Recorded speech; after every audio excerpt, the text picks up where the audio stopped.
हृदयघात के वक्त सबसे अच्छा तरीका यह है कि पहले तो उसको कंफर्म करने के लिए सब घर के सबसे नजदीक जिस जगह पर 24 घंटे ईसीजी की सुविधा उपलब्ध है वहां जाएं और एक ईसीजी कराएं। राइट।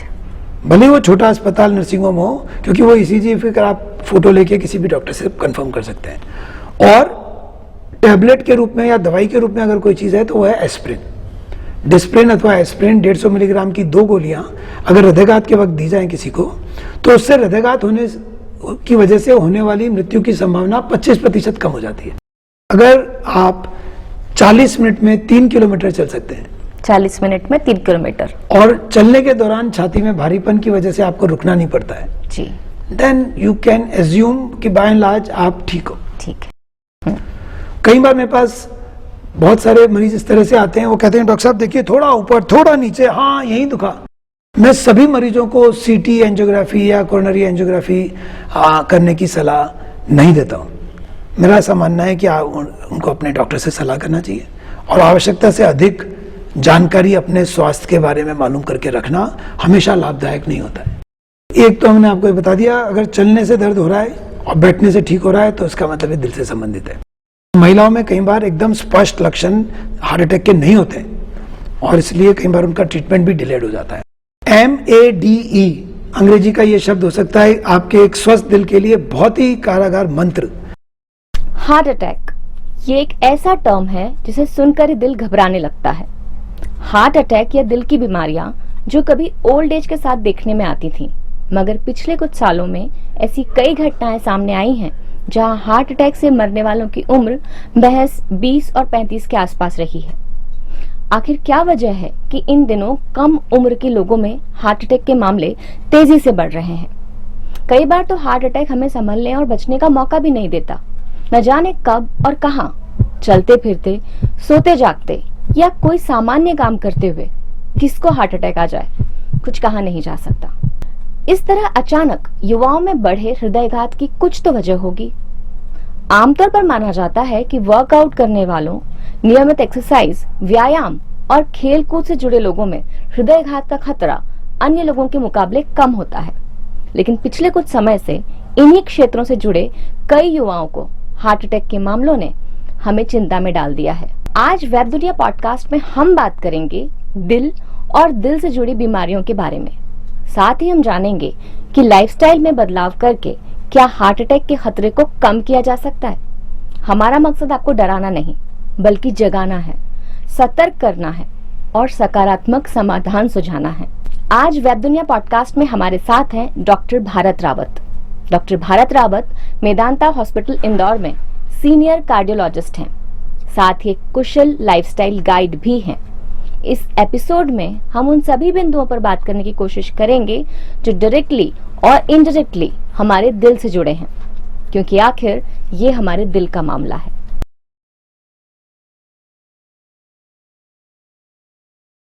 डॉक्टर रावत, वेब दुनिया पॉडकास्ट में आपका बहुत बहुत स्वागत है। Thank you.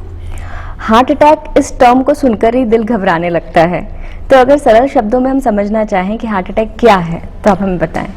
देखिए गरिमा, हार्ट अटैक का मतलब ये होता है कि दिल को खून सप्लाई करने वाली आर्टरी, जिसको कोरोनरी आर्टरी कहते हैं, उस कोरोनरी आर्टरी में एकाएक क्लॉट की वजह से पूरा का पूरा रक्त का प्रवाह रुक जाए जी। तो कोरोनरी आर्टरीज करीब 3 से 4 मिलीमीटर चौड़ी आर्टरीज होती हैं और ये रक्त की धमनियां ये हमारे दिल की मांसपेशियों को खून सप्लाई करती हैं। और इन धमनियों में एकाएक रुकावट हो जाए किसी थक्के की वजह से, क्लॉट की वजह से, तो वो पूरा 100% ऑक्लूजन की वजह से वो एरिया दिल का मरने लगता है। So there is a death of part of the heart muscles. दिल के किसी एक भाग को इस तरह से क्षति पहुंचने को हृदयघात अथवा हार्ट अटैक कहा जाता है। हार्ट अटैक कहते हैं। तो सर ऐसे क्या लक्षण होते हैं या शरीर कोई इंडिकेशन देता है हमें कि ये दिल की बीमारी आपको लग गई है? हृदयघात के लक्षण एकाएक तेज छाती में दर्द होना, पसीना आना और घबराहट होना जी। तो हृदयघात के ये मुख्य 3 लक्षण होते हैं। पूरी दुनिया के मुकाबले ये देखने में आया है कि भारत में लगभग 10 साल पहले दिल की बीमारी दस्तक देती है। इसका क्या कारण है कि बड़े दिल वाले भारतीयों का दिल इतना कमजोर है क्यों आखिर? ये जो आपका प्रश्न है वो वास्तव में गंभीर प्रश्न है, क्योंकि जब विकासशील जो देश हैं वहाँ पे बीमारी बढ़ती जा रही है और जो विकसित देश हो चुके हैं वहाँ बीमारी कम हो रही है।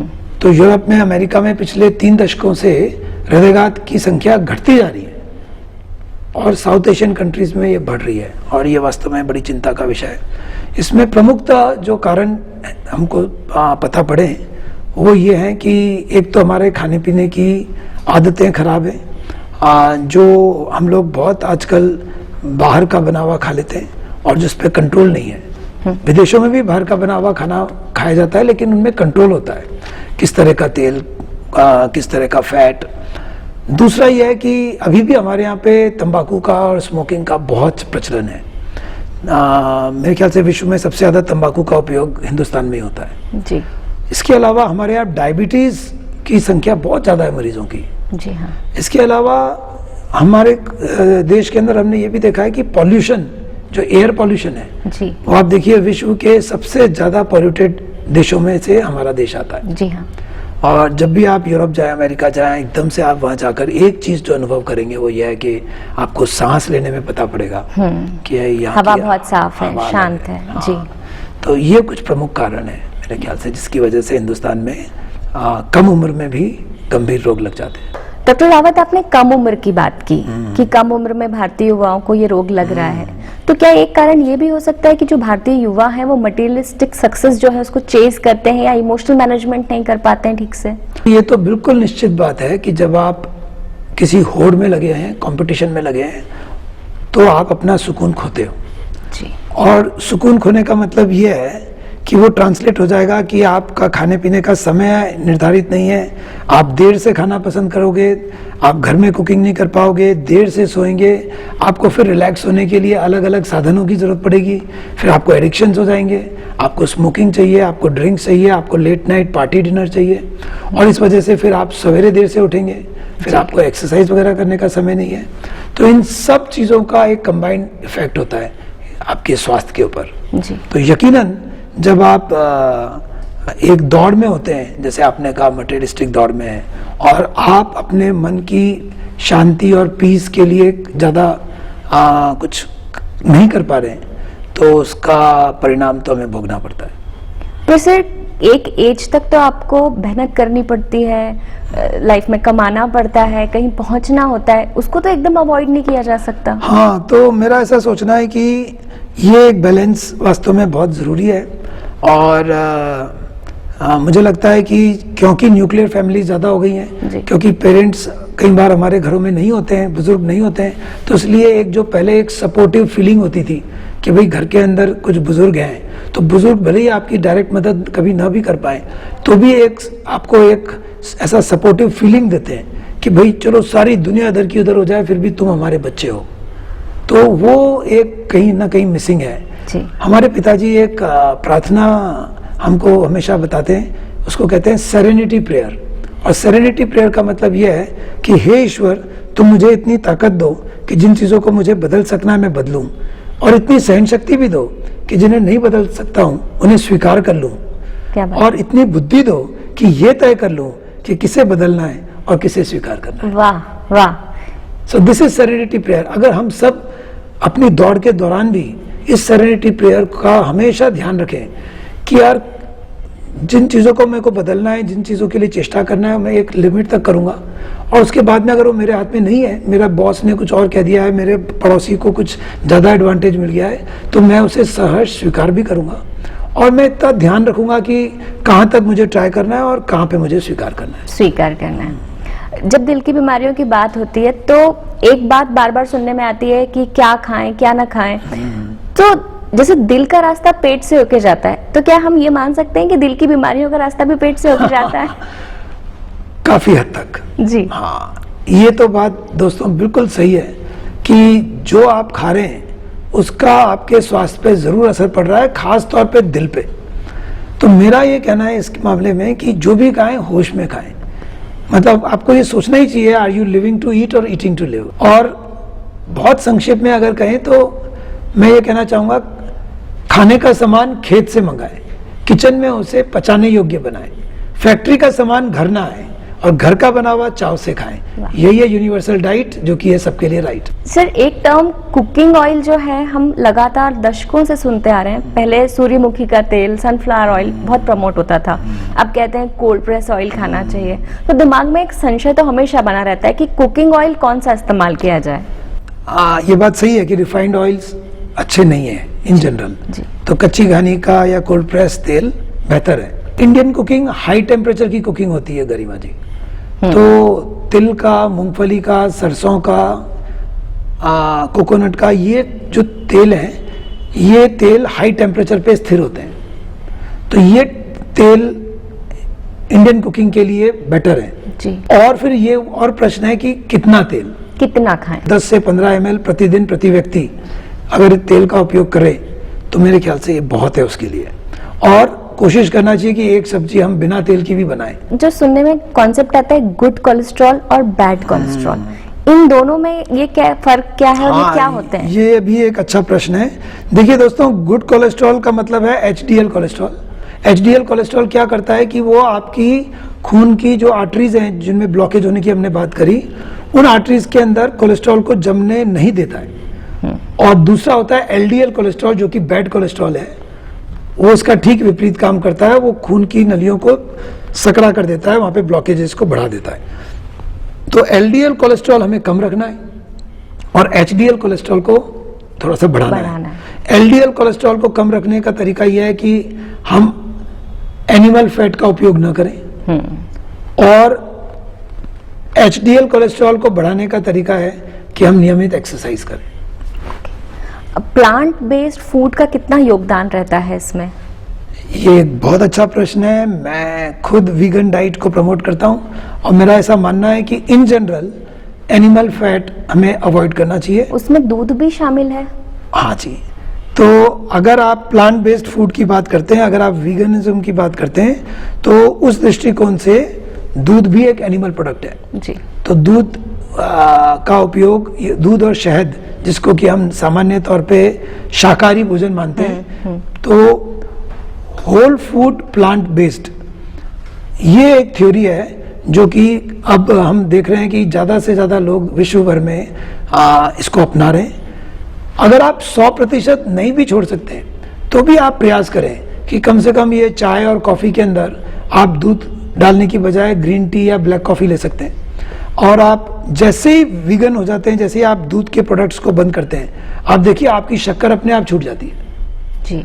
और शक्कर भी एक हमारे स्वास्थ्य के लिए बहुत अच्छी चीज़ नहीं है। जिन्हें शुगर है उनको तो लेना ही नहीं चाहिए और जिन्हें शुगर नहीं है उन्हें भी कम से कम शक्कर का उपयोग करना चाहिए। तो शक्कर भी एक ऐसी चीज़ है जो सिर्फ जीभ के लिए है, शरीर के लिए बिल्कुल आवश्यक नहीं है।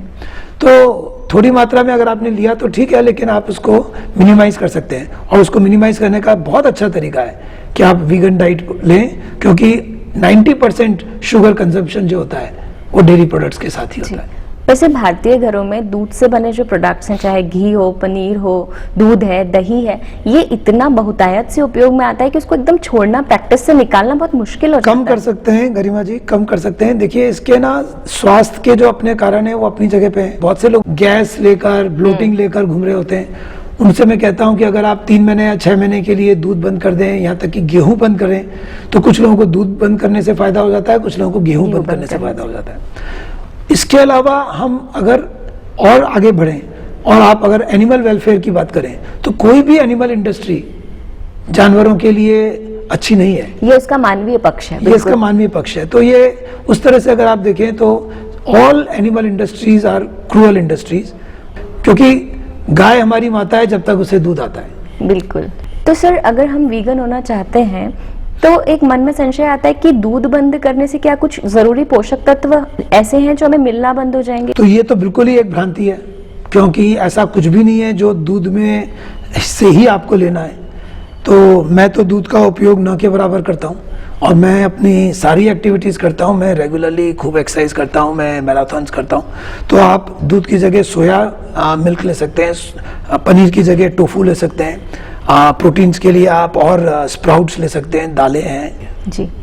जब भी दिल की बीमारी की बात आती है तो हम सुनते हैं कि एंटीऑक्सीडेंट फूड लेना चाहिए, फाइबर रिच फूड लेना चाहिए। इसका क्या कॉन्सेप्ट है?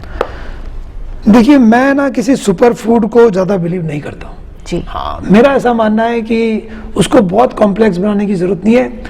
आप जैसे मैंने शुरुआत में कहा कि घर का बना खाएं, जितना हो सके एनिमल प्रोडक्ट्स को अवॉइड करें, और रिफाइंड आइटम्स न लें।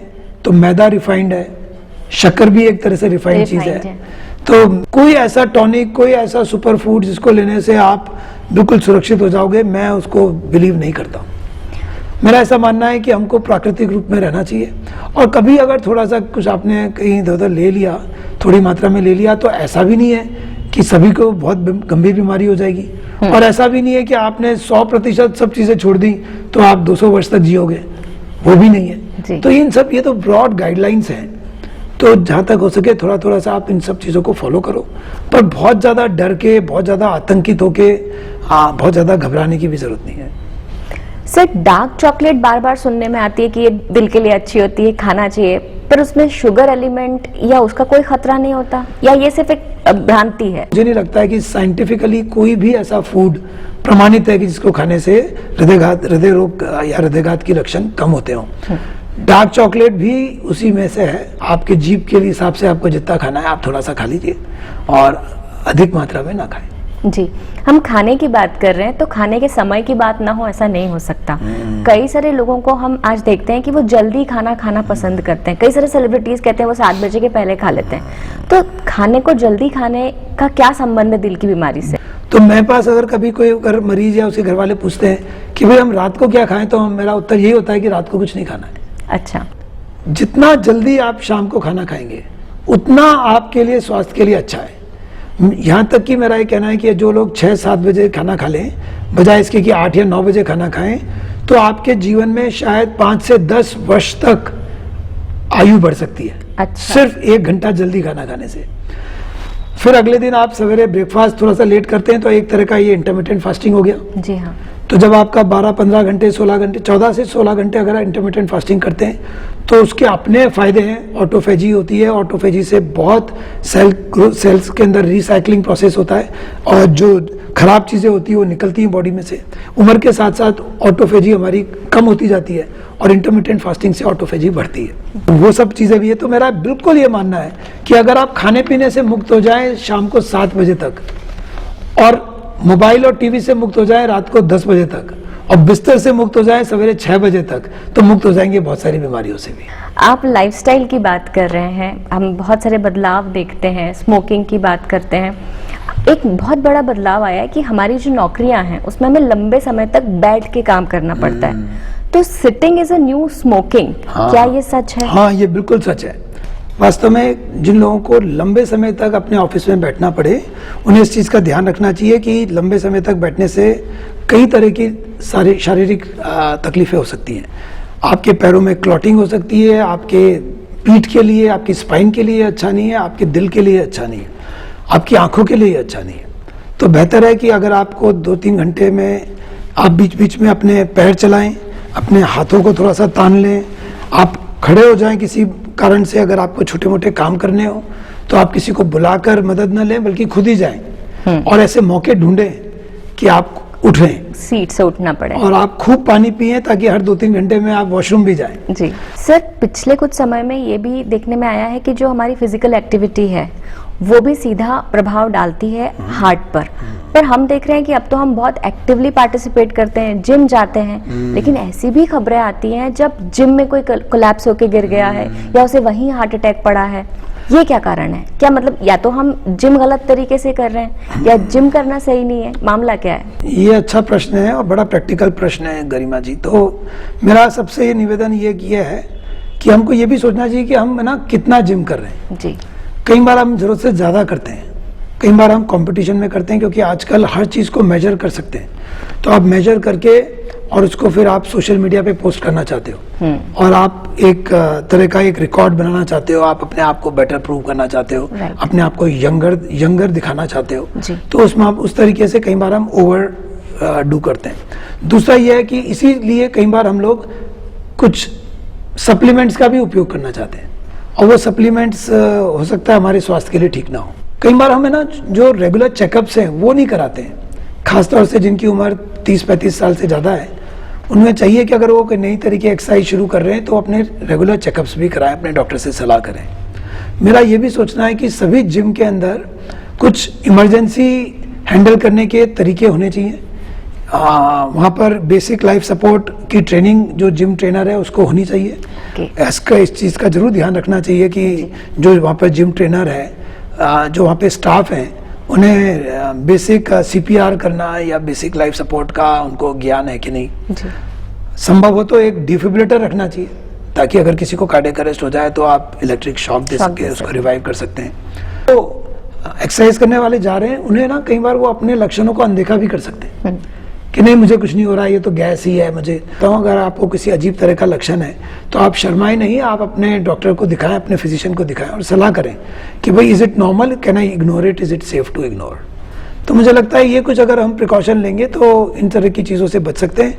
मैं इन सब चीज़ों के बावजूद भी ये कहना चाहता हूँ कि आप जिम जाना बंद ना करें, क्योंकि मुझे यकीन है कि जिम जाने के फ़ायदे ज़्यादा हैं और जिम के अंदर जो मृत्यु होती है उसकी संभावना बहुत कम है। इससे बहुत ज़्यादा मृत्यु ऑफिस में या बेडरूम में या घरों के अंदर हो जाती है। जी, क्या आप ये बता सकते हैं कि मान लीजिए अगर कोई जिम नहीं जा रहा है तो उसके अलावा क्या वो कोई और ऐसा तरीका नहीं अपना सकता जिससे वो फिजिकली फिट रह सके? Oh yes, 100%। ये बहुत अच्छा प्रश्न है। तो ये तो बिल्कुल ज़रूरी नहीं है कि आपको जिम जाना है। जिम जाने की कोई खास ऐसी ज़रूरत नहीं है, तो आपकी एक अपनी कन्वीनियंस है। जी, मुद्दा तो ये है कि आप कुछ भी करें जो आपको पसंद हो, ताकि वो आप रेगुलर करें। ओके। क्योंकि जब तक आप कोई चीज़ को रेगुलर तरीके से 15, 20, 25, 30 साल नहीं कर रहे हैं तब तक उसका कोई फायदा नहीं है। तो अमेरिकन हार्ट एसोसिएशन के हिसाब से प्रत्येक हफ्ते में अगर आप 150 से 300 मिनट एरोबिक एक्सरसाइज करते हैं, किसी भी तरह की एरोबिक एक्सरसाइज, तो आप डांस करें, आप सूर्य नमस्कार करें, आप वॉकिंग करें, ब्रिस्क वॉक करें, थोड़ा सा जॉग करें या ट्रेडमिल करें या कोई स्पोर्ट खेलें या स्विमिंग करें, तो 150 से 300 मिनट प्रति हफ्ता। ओके। और इसके अलावा हफ्ते में 2 बार आपको मसल स्ट्रेंथनिंग एक्सरसाइज करनी चाहिए। अच्छा। तो आप 2 या 3 किलो के या 5 किलो के डंबल्स रखें, या स्क्वाट करें या पुशअप करें या प्लैंक करें, तो इससे आपकी कोर या मसल्स की स्ट्रेंथनिंग हो। और हमको नियमित रूप से स्टेबिलिटी और स्ट्रेचिंग का भी ध्यान रखना चाहिए, जिसके लिए सूर्य नमस्कार बेस्ट है। तो ये 4 तरह के एस हैं: stamina, strength, stability and stretching. Stamina मतलब कार्डियो। ओके। स्ट्रेंथ मतलब जो हमने बताया मसल स्ट्रेंथनिंग जो एक्सरसाइजेज हैं, वेट लिफ्टिंग या बॉडी का वेट, प्लैंक, पुशअप, स्क्वाट्स। और फिर स्टेबिलिटी एंड स्ट्रेचिंग। मुझे लगता है सूर्य नमस्कार से अच्छा स्टेबिलिटी और स्ट्रेचिंग के लिए कुछ नहीं है। इससे बहुत ज्यादा एक्सरसाइज करने से आपकी आयु नहीं बढ़ती है। हाँ, आपका ईगो सेटिस्फाई हो सकता है, हाँ, लेकिन आपको आयु बढ़ाने के लिए बहुत सारी एक्सरसाइज करने की जरूरत नहीं है। आपको हर बार 21 किलोमीटर दौड़ना, 15 किलोमीटर, 10 किलोमीटर दौड़ने की बिल्कुल जरूरत नहीं है। सर, क्योंकि हम दिल की बात कर रहे हैं और स्ट्रेस की बात ना करें, ऐसा हो नहीं सकता। लेकिन ये समझाइए कि स्ट्रेस जो दिमाग में पैदा होता है वो दिल को क्यों घायल करता है? स्ट्रेस वास्तव में दिमाग की चीज है और दिमाग का और दिल का बहुत गहरा नाता है। दिमाग के उत्तेजित होने से, दिमाग में कुछ हानिकारक केमिकल्स रिलीज होने से जो हमारे शरीर के अंदर परिवर्तन आते हैं, उनसे दिल पे बहुत फर्क पड़ता है। तो सिंपैथेटिक सिस्टम एक हमारा ऐसा सिस्टम है जो कि लाखों वर्षों से खतरे के वक्त अपने को बचाने के लिए उपयोग में लाया जाता है। फ्लाइट और फाइट, या तो आप भाग जाओ या तो आप लड़ाई करो। इस तरह की सिचुएशन जब होती थी, जैसे कोई जानवर आ गया आपको मारने के लिए, तो या तो आप उससे जूझिए या तो आप भाग जाइए। तो उसके लिए सिंपैथेटिक सिस्टम काम में लिया जाता था। अब ये सिंपैथेटिक सिस्टम जो है वो कुछ बनावटी डर की वजह से भी पैदा हो जाता है। हाँ जी। जिसको कि हम तनाव के कारण कहते हैं, और उससे वह उसी तरह का प्रभाव डालता है शरीर पे। तो ये जब आप थोड़े समय के लिए तनाव रहता है तो उतना नुकसानदायक नहीं है, लेकिन ये तनाव तो तब है जबकि शेर सामने नहीं भी है या काल्पनिक शेर है। वो काल्पनिक शेर तो कभी भागेगा नहीं, वो तो सारे ही समय आपके विचारों में है। हाँ। तो आप जब ये अत्यधिक लंबे समय तक, जो कि आपके दिमाग के ऊपर पूरा घेरा डालकर बैठा हुआ है, now this can be harmful to your body and to your heart. Practically ये कैसे संभव है कि आप तनाव से बिल्कुल आपका 2-4 सामने ही ना हो? कुछ समय तक का तनाव ठीक है जी। तो तनाव बिल्कुल ही ना हो तो आपका परफॉर्मेंस भी लो रहता है। जैसे कि अभी आप इंटरव्यू ले रहे हैं तो आपको थोड़ा तो एक एक्साइटमेंट या थोड़ा तो एक स्ट्रेस होना चाहिए कि मुझे ठीक से प्रश्न पूछने हैं, मुझे अच्छा दिखना है, मुझे कॉन्फिडेंटली प्रश्न पूछना है। वो काम की क्वालिटी को बढ़ाता तो भी है। आपकी काम की क्वालिटी को इम्प्रूव करेगा। जी। अब यही तनाव अगर बहुत ज्यादा हो जाए तो फिर परफॉर्मेंस वापस फॉल हो जाती है। तो आप एग्जाम्स के अंदर भी ऐसा ही है कि अगर आप बहुत ज्यादा ही स्ट्रेस्ड हैं तो फिर आप लिख ही ना पाओगे, और अगर आप बिल्कुल ही स्ट्रेस नहीं है तो आप उसको बहुत लाइटली ले लोगे। जी। हार्ट अटैक का मरीज आया और एक डॉक्टर बिल्कुल ही रिलैक्स होकर जोक करे, वो भी ठीक नहीं है, और बहुत ही डर जाए, वो भी ठीक नहीं है। तो एक वो बैलेंस करने की जरूरत है, और वो बैलेंसिंग मुझे लगता है, जैसे मैंने पहले भी कहा, मुझे लगता है कि वो परिवार का उसमें एक बहुत बड़ा रोल है, टीचर्स का बहुत बड़ा रोल है, और साथियों का, दोस्तों का बहुत बड़ा रोल है कि वो आपको बताएं कि आप इन सब चेष्टाओं में पढ़िए, ये सब खेल खेलिए, लेकिन इसके बावजूद भी अगर आप इसमें सफल हो या असफल हो, या आपको असफल व्यक्ति नहीं बना रहा है, आप उस चीज में असफल हुए, हाँ। लेकिन हम आपको फिर भी मोहब्बत कर रहे हैं, आप फिर भी हमारे लिए स्पेशल हो, और आप फिर भी अच्छे हो। तो अच्छे और बुरे का क्राइटेरिया जो है वो ये आपकी एक आंशिक सफलता असफलता पे निर्भर नहीं है। जी। तो एक तो व्यक्ति में ये विवेक जागे, और फिर जो हमारा इकोसिस्टम है, जो हमारा परिवार है, वो इस चीज को सपोर्ट करे कि हम एक दूसरे को हमेशा ये जताते रहें कि सफलता का पैमाना ये नहीं है। और इसके लिए आपको अच्छे लोगों के साथ रहना, आपको अच्छी पुस्तकें पढ़ना, आपको अच्छे टॉक सुनना, आप ऐसे लोगों के साथ रहें जिनकी संगत में आपको ये चीज महसूस हो कि बाहर की दुनिया उतनी इंपॉर्टेंट, उतनी एसेंशियल, उतनी बड़ी नहीं है, इतनी स्ट्रांग नहीं है जितनी कि नॉर्मली दिखाई जाती है। जी हाँ सर, ये दुनिया जो है वो एडवर्टाइजमेंट से भरी हुई है। तो जब भी हम टेलीविजन पे कोई एक ऐसा एडवर्टाइजमेंट देखते हैं जिसमें किसी एक प्रोडक्ट में दिखाया जाता है कि ये हार्ट हेल्थ के लिए अच्छा है, ये हर्बल फूड है, तो क्या वो सारे डिब्बाबंद पैकेट्स जो हैं या जो वो सामग्री बेच रहे हैं, प्रोडक्ट बेच रहे हैं, क्या सच में वो हार्ट हेल्थ के लिए अच्छे होते हैं, हमारी सेहत के लिए? मैं व्यक्तिगत रूप से किसी भी इस तरह के प्रोडक्ट्स को प्रमोट नहीं करता हूँ और ना काम में लेता हूँ। तो मेरा ऐसा मानना है कि प्राकृतिक रूप में जो चीज़ें अवेलेबल है हमें वो चीज़ ग्रहण करना चाहिए, और किसी भी तरह के रेडीमेड प्रोडक्ट्स को जहाँ तक हो सके हमें अवॉइड करना चाहिए, नहीं लेना चाहिए। उसका एक कारण ये भी है कि मैं इन जनरल समझता हूँ कि इंडस्ट्री प्रकृति का नाश करती है। कोई सी भी इंडस्ट्री, जो इंडस्ट्री के अंदर कोई चीज़ भी बनी है तो आप उसको मिनिमम यूज़ करिए, क्योंकि वो जो भी प्रोडक्ट उसने बनाए वो कहीं ना कहीं प्रकृति का संहार करके बनाए।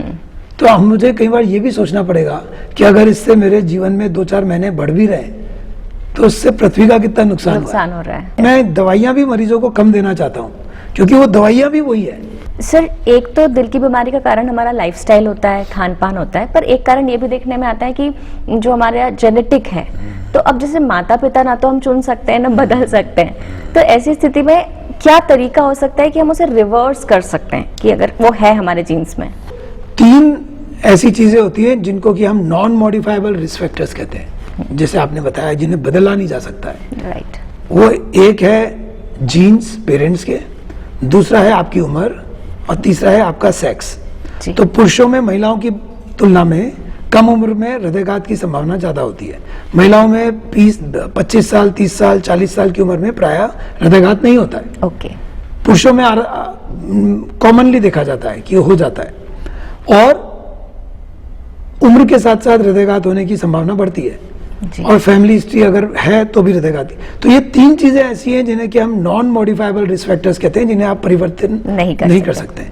अगर इनमें से आप में कुछ हैं तो आपका ध्यान उस तरफ जाना चाहिए जिन्हें आप कर सकते हैं और ज्यादा, और वो 4 चीजें हैं कि आपका ब्लड प्रेशर एकदम अच्छा हो, मतलब 120/80 या उससे कम रहे, आपका कोलेस्ट्रॉल का लेवल ठीक है, आपका शुगर का लेवल ठीक है, और आप किसी भी रूप में तंबाकू का उपयोग नहीं कर रहे हैं। नहीं करते हैं।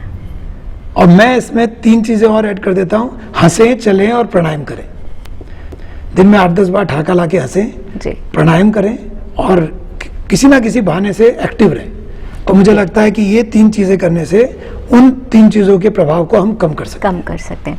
पर सर, किस एज में हम अपने चेकअप शुरू कर सकते हैं कि हम जल्दी से जल्दी पता लगा सकें? तो बहुत जल्दी से जल्दी पता लगाने का तो इतनी जरूरत नहीं है। मेरे ख्याल से शायद 30 या 35 साल के बाद में के आसपास पहुंचते पहुंचते एक व्यक्ति को अपना बीपी, शुगर और कोलेस्ट्रॉल के बारे में जागरूक होना चाहिए, और जिनके परिवार में ये समस्याएं हैं उन्हें शायद थोड़ी और जल्दी इसका ध्यान रखना चाहिए, और फिर अपने एक फैमिली फिजिशियन की सलाह से आगे कुछ और जांचें करने की जरूरत है क्या, उसकी सलाह करें। मैं फुल बॉडी चेकअप और फुल एग्जीक्यूटिव पैकेजेस के भी बहुत फेवर में नहीं रहता हूँ। तो मेरा ऐसा सोचना है, बहुत सारे टेस्ट कई बार गुमराह भी कर सकते हैं। ओके। तो बीपी का ध्यान रखें, शुगर का ध्यान रखें, कोलेस्ट्रॉल का ध्यान रखें, और फिर ऐसी चीज़ों का भी ध्यान रखें जिन्हें आप मेजर नहीं कर सकते। अपनी नींद का ध्यान रखें, अपने मूड का ध्यान रखें, अपना चिड़चिड़ापन कैसा है उसका ध्यान रखें, आपको आसानी से पहले से गुस्सा आता है नहीं आता है उसका ध्यान रखें, आप दिन में कितनी बार हंस रहे हैं उसका ध्यान रखें। ये भी सब चीज़ें इंपॉर्टेंट है। सर, कभी कभी हम देखते हैं कि किसी व्यक्ति को 90% तक ब्लॉकेज है और किसी को 40-50% ही है, लेकिन 40-50% वाला व्यक्ति अचानक उसको हार्ट अटैक आता है या हार्ट फेल्यूर हो जाता है, ये क्यों होता है? मेडिकली प्रूवन चीज़ है कि अधिकतर हार्ट अटैक 90% वाले ब्लॉकेजेस की वजह से नहीं होकर 30-40-50% ब्लॉकेज एकाएक उनमें क्रैक आ जाता है और वहाँ क्लॉट जमा हो जाता है, उसकी वजह से होते हैं जी। अब बात यह है कि ये 30-40% ब्लॉकेज बहुत सारे लोगों को बहुत सारे जगहों पे आर्टरीज में हो सकते हैं, तो इसलिए सबसे डरना भी नहीं है। तो कौन सा ये ब्लॉकेज अनस्टेबल है और कौन सा स्टेबल है? अनस्टेबल वो है जो कि हृदयघात पैदा कर सकता है, ओके। और स्टेबल वो हैं जो कि हृदयघात नहीं पैदा करते हैं, वो चुप ही बैठे रहते हैं बहुत दशकों तक। अच्छा। और इस तरह की साइंस के ने अभी तरक्की नहीं करी है कि हम ये मालूम कर सकें कि स्टेबल प्लाक कौन सा है या स्टेबल ब्लॉकेज कौन सा है और अनस्टेबल ब्लॉकेज कौन सा है। इस पे बहुत सारे एक्सपेरिमेंट्स हुए हैं कि उनका टेम्परेचर देख लें, उनका अल्ट्रासाउंड करके चेक कर लें, लेकिन फिर भी उतनी सफलता नहीं मिली है। तो मोटा मोटा हम ये कहते हैं कि अगर आप बाहर की जो बेसिक चीज़ें उनका ध्यान रखें, जैसे कि आपका ब्लड प्रेशर ठीक है, शुगर ठीक है, कोलेस्ट्रॉल ठीक है, मूड ठीक है, नींद ठीक है, तो शायद आपके जो ब्लॉकेजेस हैं वो अनस्टेबल नहीं होंगे और वो स्टेबल रहेंगे। ओके। सर, एक जनरल टेस्ट होता है दिल से संबंधित ईसीजी कि जब भी हमें कुछ लगता है तो हम जल्दी से ईसीजी करवाते हैं, पर कई बार हम देखते हैं ईसीजी नॉर्मल आया और उसके बाद भी हार्ट अटैक आता है, तो क्या कोई एडवांस या तो टेस्ट हो सकता है जो कि इससे बचा सकता है? ईसीजी जो है वो हृदयघात के वक्त खराब आएगा। अच्छा। इसका मतलब आर्टरी पूरी बंद हो गई है। तो हार्ट अटैक के वक्त तो 80-90% केसेस में ईसीजी में खराबी आएगी ही आएगी। तो नॉर्मली ऐसा नहीं होता है कि किसी को हृदयघात हुआ और ईसीजी नॉर्मल आए, लेकिन हृदयघात से पहले आधे घंटे पहले, 2 घंटे पहले, 6 घंटे पहले ईसीजी नॉर्मल हो सकता है, और प्राय ईसीजी नॉर्मल ही होता है, क्योंकि ईसीजी का काम ही है कि हार्ट अटैक के बाद में आपको बताए, न कि पहले। अच्छा, तो फिर पहले क्या किया जाए? तो पहले अगर आपको थोड़ा सा मालूम करना है तो एक तरीका है कि आप दौड़ते हुए ईसीजी कराओ। ओके। तो आप एक ट्रेडमिल टेस्ट पे दौड़िए और ईसीजी मशीन लगी रहे, इसी को कहता है टीएमटी या ट्रेडमिल टेस्ट।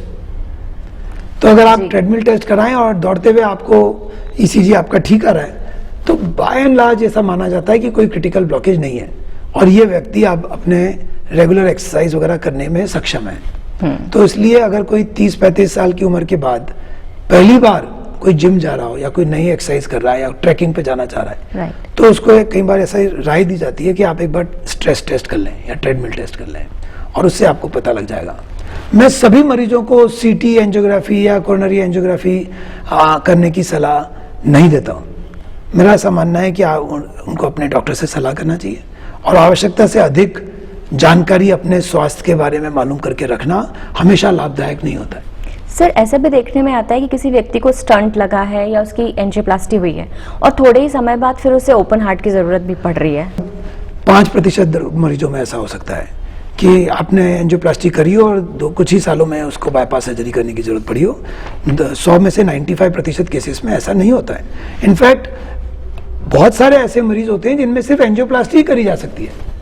सर्जरी के पास आप सर्जन के पास जाएंगे तो मना भी कर देंगे। अच्छा। अगर एक ही आर्टरी में ब्लॉकेज हो, एक ही जगह पे ब्लॉकेज है, तो अधिकतर केसेस में सर्जन कहेगा भाई आप सर्जरी कराने की आपको जरूरत नहीं है, ओके, आप प्लीज एंजियोप्लास्टी करा लीजिए। तो वो सर्जरी का ऑप्शन हमेशा नहीं होता है आपके पास। सर, मुझे दिल से संबंधित कोई भी परेशानी है या कोई भी बीमारी है तो मुझे कैसे पता चलेगा? Normally day to day life में कैसे समझ में आएगा?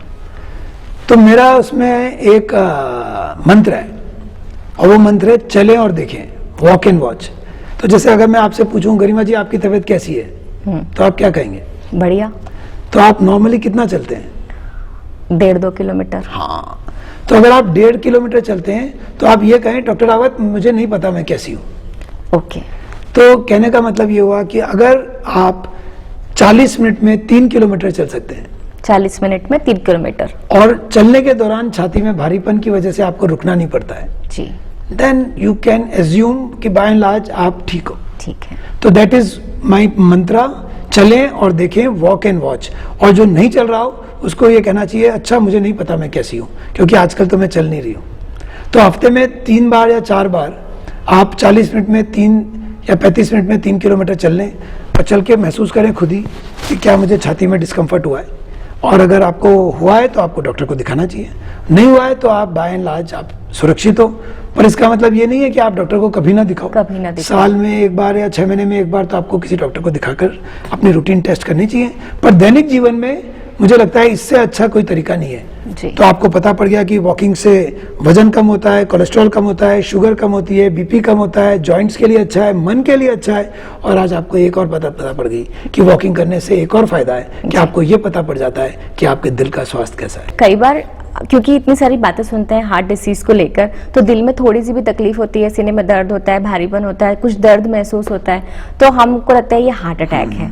तो कैसे पहचाना जाए कि कौन सा दर्द हार्ट अटैक का है, कौन सा नहीं है? तो एक तो हमने आपको ये बता दिया, अगर चलने से दर्द हो रहा है और बैठने से ठीक हो रहा है तो इसका मतलब दिल से संबंधित है। कई बार मेरे पास बहुत सारे मरीज इस तरह से आते हैं, वो कहते हैं डॉक्टर साहब देखिए थोड़ा ऊपर थोड़ा नीचे, हाँ यहीं दुखा। अब ये एक पॉइंट पे जो दर्द हो रहा है ये प्राय दिल से संबंधित नहीं होता है। ओके। अगर दबाने से दर्द महसूस हो रहा है तो ये हार्ट का पेन नहीं है। अच्छा। अगर पैरासीटामोल खाने से या कॉम्बीफ्लेम टेबलेट खाने से दर्द कम हो रहा है तो ये हार्ट का नहीं है, मसल्स का हो सकता हाँ है। ये मस्कुलर पेन है। जी। बहुत सारे मरीज बहुत सारे अस्पतालों की इमरजेंसी में चेस्ट पेन लेकर जाते हैं, और आपको आश्चर्य होगा ये जान के कि हिंदुस्तान में नहीं विदेशों में भी 10 में से 7 मतलब 70% लोगों को दिल से संबंधित समस्या नहीं निकलती है। अच्छा। जो चेस्ट पेन लेके पहुंचते हैं। जी जी। और मेरे पास जितने इस तरह के मरीज होते हैं और मैं उन्हें समझा देता हूं कि भाई आपको हार्ट का प्रॉब्लम नहीं है, आधे लोगों का तो मूड खराब हो जाता है सुन के कि मैं बीमार क्या नहीं हूं। अच्छा जी कुछ नहीं निकला, हमें कोई बीमारी नहीं है। और लोग बात खुद ही आते हैं, डॉक्टर साहब देखिए ना मेरे हार्ट में पेन है। मैं कहता हूं आप ये कहें कि मेरे चेस्ट में पेन है, हार्ट में है कि नहीं है ये हम बताएंगे। सर अगर मान लीजिए सच में हार्ट अटैक आया है और मैं अकेली हूं या कोई अकेला है या कोई हमारा साथ में है जिसे हार्ट अटैक आया है, तो सबसे प्राथमिक ट्रीटमेंट क्या दिया जा सकता है?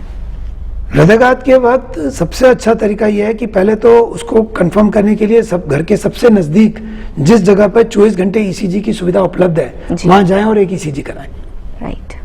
भले वो छोटा अस्पताल नर्सिंग होम हो, क्योंकि वो ईसीजी फिर आप फोटो लेके किसी भी डॉक्टर से कंफर्म कर सकते हैं।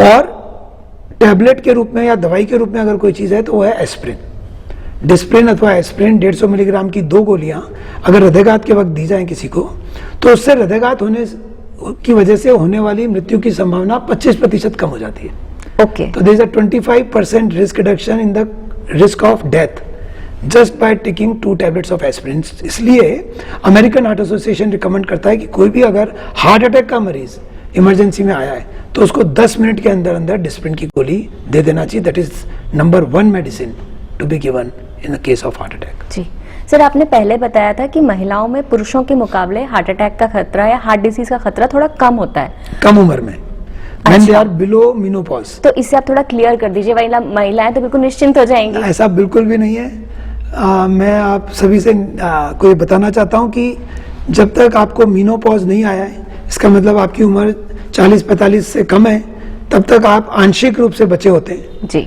ऐसा तो नहीं, हम सबने 30 साल 35 साल की महिलाओं को हार्ट अटैक होते हुए देखा है। अच्छा। लेकिन वो कम होता है। जी। अगर आपको डायबिटीज है, अगर आप स्मोकिंग करती हैं, अगर आपका कोलेस्ट्रॉल बहुत ज्यादा है तो फिर आपको रिस्क हो सकता है।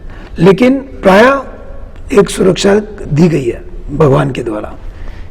इसलिए आप ज्यादा इक्वलिटी पे बातें मत किया करो क्योंकि फिर उसमें नुकसान हो सकता है आपको।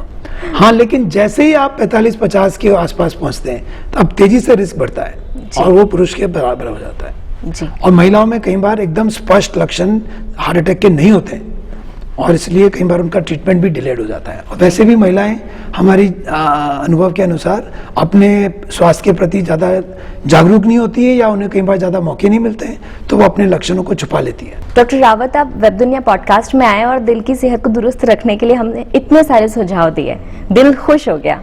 तो चलते चलते एक मैसेज आप और क्या देना चाहेंगे? मैं वेब दुनिया के इस पॉडकास्ट के सभी दर्शकों को ये कहना चाहता हूँ कि दिल आपके शरीर का एक बहुत ही महत्वपूर्ण अंग है, इसका ध्यान रखें। MADE अंग्रेजी का ये शब्द हो सकता है आपके एक स्वस्थ दिल के लिए बहुत ही कारागार मंत्र।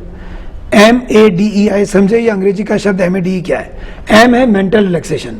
जी, आपका दिल खुश हुआ, आप भी दिन में 8-10 बार ठहाका ला के हंसे, ऐसे मौके ढूंढें कि आप छोटी छोटी बातों पे खुश हों, ना कि अपने मूड को खराब करें। That is M, mental relaxation.